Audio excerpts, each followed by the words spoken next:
Area में होके और सैनिक स्कूल में लगभग 70 प्लस बच्चे, how it is possible sir? देखिए, यह सिंपल बहुत हार्ड कठिन काम नहीं है। बच्चों में बहुत प्रतिभा है, इनमें अकूत प्रतिभाएं हैं। सर आपसे बड़े बड़े स्कूल हैं, वहाँ 2 रिजल्ट नहीं हो पाते, 1 रिजल्ट नहीं हो पाते हैं। आप जहाँ पे आप बता रहे थे जैसे लोग सब्जी बेचा करते थे, जी जी, उस एरिया से आप इतने बच्चे को ला दिए। देखिए, शिक्षा को शिक्षा समझ आया, ठीक। ये तो बड़ी दुख के साथ कहना पड़ता है कि आजकल शिक्षा भी कमर्शलाइजेशन हो गया है, उसका व्यापार हो गया है। तो जहाँ पे व्यापार नहीं है, रियल में पढ़ाई होती है, वहाँ तो रिजल्ट होना ही है, रिजल्ट होना तय है, जहाँ भी पढ़ाई होती है। लेकिन जहाँ पे शिक्षा का यदि व्यापार हो रहा है तो वहाँ पे प्रतिभाएं मर जाती है, वहाँ पे रिजल्ट होना थोड़ा सा कठिन है। तो अभी इस सेशन में 80 बच्चे क्वालिफाइड किए हैं। एक में से 80? लगभग मतलब 85 लड़के एग्ज़ाम दिए थे, 5 बच्चों का हम लोग चेक नहीं कर पाए हैं, ठीक। और 80 बच्चे भी क्वालिफाइड है। और इसमें एक लड़की ऑल इंडिया में 8 रैंक है इसका। 8वां रैंक? जी, 8वां रैंक इसको इंडिया? जी, यहाँ आप देखेंगे 8वां रैंक इसको है, 288 मार्क्स ला के। बिल्कुल, ऑल इंडिया रैंक यहाँ पे लिखा हुआ है, आप पढ़ पा रहे होंगे तस्वीरों के माध्यम से कि ऑल इंडिया रैंक 8वें स्थान पे ये बच्ची लाई है। और 6 से अधिक बच्चे। बड़ा है 56 इंच का। नहीं, ठीक है, गर्व है कि बिहार तो पहले से भी शिक्षा केंद्र रहा है। नालंदा विश्वविद्यालय में वेन सांग पढ़ने आते थे, पहले से बिहार शिक्षा केंद्र रहा है। और फिर एक बार एक छोटा सा प्रयास है जो आपके सामने है।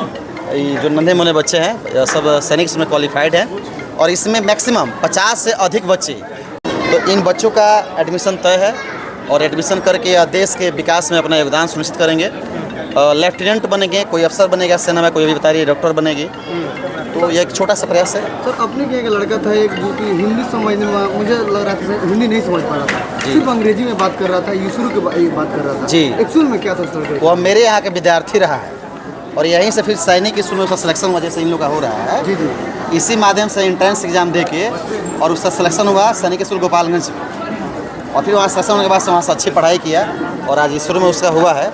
तो वहीं आया था, यहाँ पे मीटिंग में आया था, तो बोला सर तो मैं कुछ बोलना चाहता हूँ आपके, मैं यहाँ पे रहा हूँ, पढ़ाई किया हूँ। गर्व महसूस होता है कि एक सुदूर इलाका का लड़का आपके यहाँ पढ़ के और इसरो जैसे और चंद्रयान 2 और चंद्रयान 3 जैसे मिसाइलों में अगर वो देखता है, समझता है, डिस्कस करता है तो कैसा फील होता है? अच्छा लगता है, ठीक, कि हमारे जो बच्चे हैं आगे कर रहे हैं, अच्छा कर रहे हैं, तो बड़ी अच्छा लगता है, संतुष्टि होती है। किस तरह का एंगल होता है आपका पढ़ाने का? कौन सा एंगल होता है? जो कॉन्सेप्ट क्या होता है? बड़ी सरल होता है जो उसमें सिलेबस पूछा जाता है, ठीक। और सिलेबस तो बात करें तो बहुत सारे उसमें है कि क्लास 5th का नहीं, बहुत आगे का ही पूछता है, 6 का, 7th का, 8 का, 9th का ही पूछता है। हार्ड सिलेबस होता है उसको, हाँ, लेकिन आप रीजनिंग इजी बना SSC वगैरह लेवल का ही पूछता है, मैथमेटिक्स पूछता है SSC वगैरह लेवल का। तो उसको बड़ी सिंपल तरीके से बच्चों को पढ़ाया जाता है और कई बार पढ़ाया जाता है।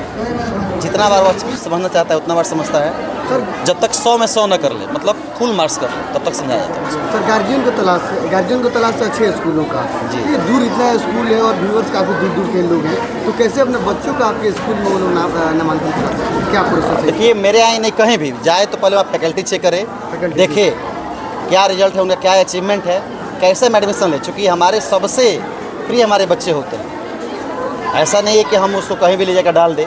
वहाँ फैकल्टी चेक कर ले, क्लासरूम में जाएँ, बच्चों से पूछताछ कर ले, रियलिटी निकाल के उसके बाद से ही एडमिशन का डिसीजन ले। कहीं ऐसा ना हो कि इस डिसीजन में एक जो अच्छे प्रतिभा है वह मर जाए, अच्छा ना कर पाए आगे भविष्य में। अच्छा, एकोमोडेशन की व्यवस्था है? जी हाँ, जी हाँ, हॉस्टल की व्यवस्था है? जी हाँ, राइट। बच्चिया की जैसे बॉयज़ का? बॉयज़ भी है और गर्ल्स दोनों का ही यहाँ पर एकोमोडेशन की व्यवस्था है। ऑलमोस्ट कितना स्टूडेंट हैं लगभग? ऑलमोस्ट हॉस्टल में 300 प्लस बच्चे। 300 प्लस बच्चे? टोटल लड़के टोटल 1128 करीब बच्चे। 1100 स्कूल में? जी। इसका लोकेशन बता दीजिए। लोकेशन मिस्र बतरा यहाँ पर है, मिस्र हाई स्कूल के फील्ड के जस्ट पास में है यहाँ पर। ये फुलवरिया प्रखंड है जी, फुलवरिया प्रखंड है। सर सुपर 30 अनंत सर के नाम से जाना करता था और आज यहाँ पे पंचालाल जो सर हैं, जो 85 में से 80 बच्चे सिलेक्ट होते हैं, तो आप लोग भी लगभग सुपर 30 नहीं, अब आप लोग का सुपर 85 होने जा रहा है। देखिए, उन जैसे लोगों से ही हम लोग इंस्पायर होके इस तरीके के इंस्टीट्यूशन में इस तरीके का अगर कहीं ना कहीं हम लोग यह सफलता पा रहे हैं, तो यहाँ के जो ग्रामीण इलाके के लोग हैं उनका भरोसा है हम पे। अगर बच्चे ही नहीं आते तो हम पढ़ाते किसको? तो सबसे पहले इस सफलता का जो बधाई है मैं उन अभिभावकों को ही देना चाह रहा हूँ जो इस वीडियो को देख रहे हैं, जिनके बच्चे यहाँ पे पढ़ते हैं। और उसके बाद से आप सभी इलेक्ट्रॉनिक्स मीडिया के जो पत्रकार बंधु हैं, होता है ना कि आप लोग देश के चौथे स्तंभ हैं। हम कितना भी बड़ा कारनामा इस बंद कमरे में कर लें, लेकिन अगर आप लोग इसको जन जन तक न पहुँचाएँ, सत्ता और पक्ष के दोनों लोगों से दहाड़ के आप लोग सवाल करते हैं, तो कहीं ना कहीं आप लोगों की अहम भूमिका है। तो मैं आप सभी इलेक्ट्रॉनिक्स मीडिया के बंधु, प्रिंट मीडिया के बंधु, जितने भी पत्रकार हैं, उनको तहे दिल से धन्यवाद करता हूं। और आप लोग अच्छे चीज़ को, एजुकेशन के पार्ट को लोगों तक पहुंचाते हैं, क्योंकि आप भी पढ़े हैं तब जाके आप एंकरिंग कर रहे हैं, हम पढ़े लिखे हैं, तो कहीं ना कहीं हमने अपने गुरुओं से ही शिक्षा ली है। तो गुरु अच्छा अगर हो और इनके जैसे लीडरशिप में अगर काम करे, क्योंकि मैं बार बार यही कहता हूँ कि गाड़ी का ड्राइवर अगर अच्छा हो, अगर अच्छे से चलाए, तो सबकी जान सुरक्षित है और आप एक अच्छे जगह है। तो हम लोगों को यही भरोसा दिलाते हैं, हमारा संस्थान आपके सपनों को अपना सपना समझता है और आपके सपने को साकार करने के लिए हम लोग अपने शरीर का एक एक कतरा लगा देंगे। अच्छा, देश में 8वां स्थान पाई है, इसके साथ साथ 2 रिजल्ट आपका और भी हुआ है। ये कैसे, कौन सा सजीवनी बूटी सर पिला देते हैं? जी, हम न्यू गैलोन कंपटीशन स्कूल में बहुत अच्छी पढ़ाई होती है। यहाँ पे टीचर्स बहुत अच्छा पढ़ाते हैं, सभी कॉन्सेप्ट के साथ पढ़ाते हैं। यहाँ पर हम लोग जो भी तैयारी होती है, सर हम लोग को अच्छे से समझाते हैं। एग्ज़ाम के 2 महीना पहले से बहुत अच्छी तैयारी शुरू हो जाती है। हम लोग को OMR कैसे भरना है, कैसे क्या करना है, कैसे मतलब सारी चीज़ें सर बताते हैं लोग, और हम लोग उसमें अच्छा सा करते हैं और उसके बाद से हम लोग का रिज़ल्ट होता है। अभी कहाँ गई थी इंटरव्यू के लिए तो? अभी मेरा RMS में रिज़ल्ट हुआ है, तो इंटरव्यू के लिए राष्ट्रीय मिलिट्री स्कूल। और राष्ट्रीय मिलिट्री स्कूल में भी आपका चयन हुआ था? जी, राष्ट्रीय मिलिट्री स्कूल की जो संख्या है, मैं दर्शकों के लिए थोड़ा सा माफ़ी चाहूँगा बीच में बोलने के लिए। ऑल इंडिया जो राष्ट्रीय मिलिट्री स्कूल है वो 5 ही है, और उसमें एक कोटा होता है ना कि रिजर्वेशन होता है 70% उन लोगों का जो डिफेंस पर्सन है, जैसे कि इंडियन आर्मी, एयरफोर्स और नेवी। तो मान लीजिए अगर 80 सीट भी हम कैलकुलेशन करते हैं तो 80 × 25 400 होता है। 400 में उसका अगर हम 70% निकालेंगे तो 280 जो सीट होता है वो डिफेंस कोटे के लिए रिजर्व हो जाता है। बाकी 120 सीट बचता है। तो 120 सीट में अगर कोई बच्चा क्वालिफाई करता है तो ये बहुत बड़ी चीज़ है। तो 5 ही संस्थान है, और हमारे स्कूल से पिछली बार 5 बच्चे गए थे, 2 बार जो था ना 5 बच्चे गए थे। इस बार एक ही रिजल्ट हुआ है, तो हम लोग गलत नहीं चलाते हैं। एक रिजल्ट हुआ तो 1 बताएंगे, नहीं हुआ तो 0 बताएंगे, क्योंकि हमारी पहचान यही है कि सच को सच बोलते हैं, झूठ को झूठ बोलते हैं। वहाँ इन्होंने अपना सफलता पाई। डिफेंस में भेजने के लिए काफ़ी योगदान रहा है आपके स्कूल का। डिफेंस ही नहीं, मतलब डिफेंस स्कूल जो है, राष्ट्रीय मिलिट्री स्कूल, सैनिक स्कूल, राष्ट्रीय इंडियन मिलिट्री कॉलेज, ये इंडिया के रक्षा मंत्रालय द्वारा, डिफेंस मिनिस्ट्री द्वारा संचालित होता है। तो यहाँ होता है, उसके साथ जवाहर नवोदय विद्यालय हो गया, मानव संसाधन मंत्रालय का, और आपका बिहार का मॉडल स्कूल, जो बिहार बोर्ड का मॉडल स्कूल है, सिमुलतुला आवासीय विद्यालय, उस स्कूल में भी इसका सिलेक्शन हुआ है, सिमुलतुला आवासीय विद्यालय में ही।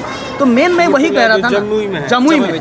तो मेन वही कहना था कि एक ही बच्चे अगर 4 जगह 5 जगह क्वालिफाई करते हैं ना, इसके पीछे एक रीजन क्या है कि हमारा सिलेबस कंबाइंड होता है, कि एक ही बच्चा को सिलेबस को इस तरीके पढ़ाया जाए कि किसी भी एंट्रेंस एग्जाम में जाके उसको फेस करे और वहाँ सिलेक्शन ले। तो हम लोग सिलेबस को इस तरीके से कॉम्प्लेक्स चीज़ों को ईजीएस्ट वे में बनाए हैं, ताकि एक बच्चा सभी सिलेबस को एक साथ पढ़े और सभी एग्जाम कंप्लीट करे।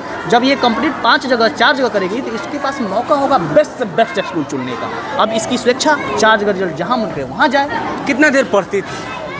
जी, मतलब हम लोग स्कूल में 4 बजे उठ जाते थे लोग, उसके बाद से 5 बजे से हम लोग याद करते हैं लोग, और उसके बाद से 7 बजे से हम लोग का कोचिंग शुरू होता है, 9 बजे तक स्कूल में ही होता है। उसके बाद से हम लोग का स्कूल स्टार्ट होता है, 9 बजे से लेकर 3 बजे तक लगातार पढ़ाई होती है। उसके बाद जो हॉस्टल पर विद्यार्थी हैं वो हॉस्टल में रहते हैं, और जो स्कूल से आते हैं तो मतलब वो घर जाते हैं। उसके बाद से वो घर पर अपना सिलेबस देखते हैं, होमवर्क बनाते हैं। नहीं, आप घर से पढ़ते थे? जी, घर से। पापा क्या करते हैं? जी, पापा फार्मर है। किसान की बेटी, जी, आज पूरा देश और दुनिया में अपना नाम लहरा रही है। पापा का सीना कैसा है? पापा का सीना आप है? आइए। अच्छा, पापा से नंदिनी नाम है ना आपका? नंदिनी के पिताजी हैं। जी सर। आज आपका वाकई में 56 इंच का सीना हो गया। जी वो तो है, 56 इंच का सीना हो गया है। हाँ, कितना महसूस, जो लोग कहते हैं कि बेटियों को मत पढ़ाइए, उनको क्या मैसेज दीजिएगा?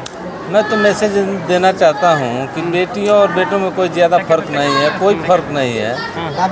फर्क अगर है तो लोगों के दिमाग में और सोच में है। बेटियाँ भी आजकल फाइटर जेट चला रही हैं, हवाई जहाज़ उड़ा रही हैं, इसमें कोई सोचने की बात नहीं है, और इनको पढ़ाने की और आगे बढ़ाने की ज़रूरत है। पूछे। अच्छा, एक सवाल ये है कि आपने जब एडमिशन कराया था इस बात को सोचा था कि मेरी बेटी कंपटीशन क्रैक करके बड़े स्कूलों में पढ़ेगी, ऐसे ही नॉर्मली अपने एडमिशन करा देते, चलिए एडमिशन करा देते हैं बच्चे? नहीं, एडमिशन के समय हम अपनी बेटी को नहीं लाए थे। एडमिशन के समय में लाए थे। सबसे पहले हम स्कूल में आए थे। हर क्लास में घूमे थे, सर को लेके घूमे थे कि ये स्कूल कैसा है, पहले हम ये विजिट करेंगे। हाँ, पहले विजिट करेंगे ताकि हमारे बच्चे के लायक है कि नहीं, इसमें हमें 100% हम खरा पाए। यहाँ की व्यवस्था है। कितने यहाँ के साल से शिक्षक पढ़ती है हैं। यहाँ 3 साल से पढ़ रहे हैं। मात्र 3 साल से? मात्र 3 साल और से। 3 सालों में 3 रिजल्ट दे दी। हाँ, अभी एक और आया है। तो 8 साल में पढ़ती तो 8 को रिजल्ट निकल जाता है इस बार। निकलना ही है हमारे ख्याल से। जितना परीक्षा देगी वो सब में सफल हो जाएगी। को किस रूप में देखना चाहते हैं? अभी तो हम आर्मी डॉक्टर के रूप में इसको देख रहे हैं। चलिए, बहुत बहुत शुक्रिया, धन्यवाद। ये आर्मी डॉक्टर ही है, समझ लीजिए। अच्छा, कुछ और लोग हैं पीछे, इनसे भी बात करते हैं। माइको है आपका किस में हुआ है? सैनिक स्कूल इंटर। सैनिक स्कूल। आपका भी सैनिक स्कूल में? आप लोगों का? सैनिक स्कूल। सबका सैनिक स्कूल में? जी, वाह, कैसा लग रहा है? बहुत अच्छा लग रहा है। हैं? दादी, आपका कौन है?